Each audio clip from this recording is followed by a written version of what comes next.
Эгерде муну сиз котлет деп ойлосоңуз, анда жаңылышасыз. Анда видеону аягына чейин көрүңүз, түшүнүп аласыз. Азыр баклажан сезон болгондуктан аябай бышып сизди тажатып атабы? Анда ушул вариант менен сөз жасаңыздар. Жаш балдарга да аябай жагымдуу болот. Котлет сыяктуу болгондуктан алар мунун баклажан экенин да байкабастан жей беришет экен. Андан сырткары баклажан өтө пайдалуу, витаминге бай болгондуктан биз аны көп жеюбүз шарт. Баклажандын сыртын артчып алып, кубик формасында туурайбыз дагы чөптердин жардамында майдалап алабыз. Майдаланган баклажан сөзсүз түрдө суусунан ажыратып алып, ага жумуртка, татымына жараша туз жана ундан кошуп, бирдей массага келгенге чейин аралаштырабыз. Толук граммдарын описанияга жазып калтырамын.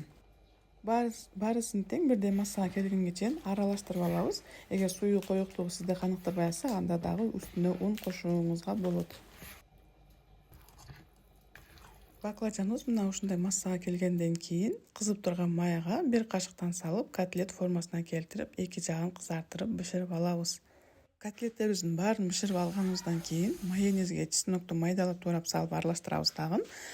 Кадимкидей эле баклажанды жумурткага оонатып бышырып алган сыяктуу эле мунусунда котлет сыяктуу кылабыз.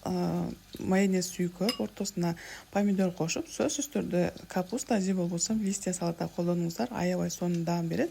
Биринин үстүнө бирин коюп, дасторконго тарта берсеңиздер болот. Сөзсүз түрдө конокторуңузга дагы жагат. Жасап көрүңүздөр. Эгер түшүнбөгөн суроолор болсо комментарийде баарыңыздарды күтөмүн. Баарыңыздарга аш болсун, сөз жасап көрүңүздөр.